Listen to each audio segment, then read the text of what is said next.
Okay, ನಾನಿವಾಗ ಇನ್ನೂ 8th ಸ್ಟ್ಯಾಂಡರ್ಡಲ್ಲಿದ್ದೀನಿ, 9th ಸ್ಟ್ಯಾಂಡರ್ಡಲ್ಲಿದ್ದೀನಿ ಅಥವಾ 11th ನಾನು ಇವಾಗೇನೋ ಲಾ ತೊಗೊಳ್ತೀನಿ ಅಂತ ಡಿಸೈಡ್ ಮಾಡಿದೆ. 2 ವರ್ಷ 3 ವರ್ಷ 5 ವರ್ಷ ನಾನು ಇದೇ ಪ್ರಿಪ್ರೇಷನಲ್ಲೂ ಸಮಯ ಕಳೆದೆ. ಆದರೆ ಅದಾದಮೇಲೆ ನನಗೇನಾದರೂ ಲಾ ಬೇಡ, ನಾನು ಬೇರೆ ಯಾವುದೋ ಕರಿಯರ್ ಅಪಾರ್ಚುನಿಟೀಸ್ ಚೂಸ್ ಮಾಡಬೇಕು ಅಂತ ನನಗನ್ಸಿದ್ರೆ ಇಷ್ಟೆಲ್ಲ ಪ್ರಿಪ್ರೇಷನ್ ವ್ಯರ್ಥ ಆಗುತ್ತಲ್ವ ಅಂತ ನಿಮ್ಗೆ ಅನ್ನಿಸ್ಬೋದು.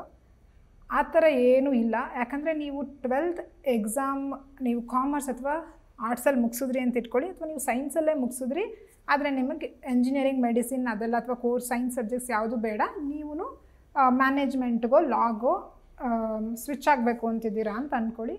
ಆವಾಗ ನೀವು ಈ 2 ವರ್ಷ ಏನು ಪ್ರಿಪೇರ್ ಆಗಿದ್ದೀರಾ ಅದೆಲ್ಲದೂ ಖಂಡಿತ ಹೆಲ್ಪ್ ಆಗುತ್ತೆ. ಲೀಗಲ್ ಆ್ಯಪ್ಟಿಟ್ಯೂಡ್ ಆಬ್ವಿಯಸ್ಲಿ ಪ್ರತಿಯೊಬ್ಬಂಗೂ, ನಾನು ಯಾವಾಗಲೂ ಹೇಳ್ತೀನಿ, ಎಲ್ಲ ಮಕ್ಕಳಿಗೂ ಲಾದ ಅವೇರ್ನೆಸ್ ಇರಲೇಬೇಕು. ಆವಾಗಲೇ ನಮಗೆ ನಮ್ಮ ಲೀಗಲ್ ಸಿಸ್ಟಮ್ ಅರ್ಥ ಆಗೋದು, ಯಾಕಂದರೆ that is base of the society. ಹಾಗಾಗಿ ನೀವು ಲೀಗಲ್ ಆ್ಯಪ್ಟಿಟ್ಯೂಡ್ ನಿಮ್ಮ ಜನರಲ್ ನಾಲೆಡ್ಜ್ಗೆ ಹೆಲ್ಪ್ಫುಲ್.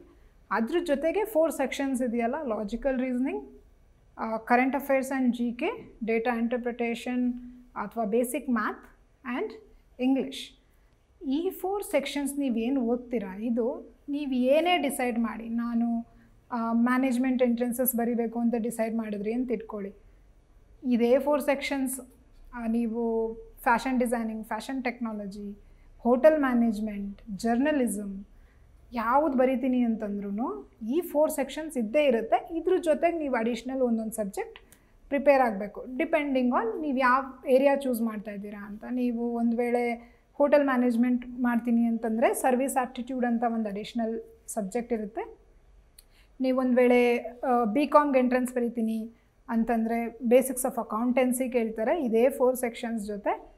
ಅದೇ ನೀವೇನಾದರೂ ಬಿಸ್ನೆಸ್ ಸ್ಟಡೀಸ್ ಅಂತಂದರೆ ಬೇಸಿಕ್ಸ್ ಆಫ್ ಬಿಸ್ನೆಸ್ ಸ್ಟಡೀಸ್ ಅಂತ ಒಂದು ಸಬ್ಜೆಕ್ಟ್ ಇದೆ, ಬೇಸಿಕ್ಸ್. ಜರ್ನಲಿಸಮ್ ಆದರೆ ಬೇಸಿಕ್ಸ್ ಆಫ್ ಕಮ್ಯುನಿಕೇಷನ್. ಸೊ ಈ ಥರ ನೀವು ಯಾವ ಇಂಡಸ್ಟ್ರಿ ಚೂಸ್ ಮಾಡ್ತೀರಾ ಅದ್ರ ಬೇಸ್ ಮೇಲೆ ನಿಮ್ಮದು ಪ್ರಿಪ್ರೇಷನ್ ಒಂದು ಸ್ವಲ್ಪ ಆ್ಯಡ್ ಆನ್ ಆಗುತ್ತೆ. ಬಿಟ್ಟರೆ ಈ ಬೇಸಿಕ್ ಇದೆಯಲ್ಲ, ಇದು ಸೇಮ್ ಇರುತ್ತೆ.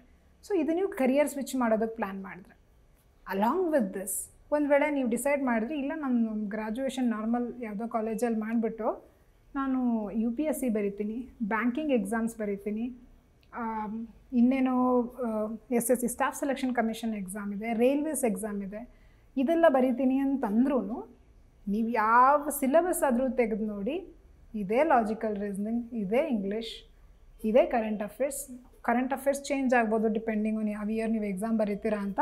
But you already have that habit of following the current affairs. General knowledge ಇರುತ್ತೆ, ಅದೇ ಬೇಸಿಕ್ ಮ್ಯಾಥ್ ಇರುತ್ತೆ.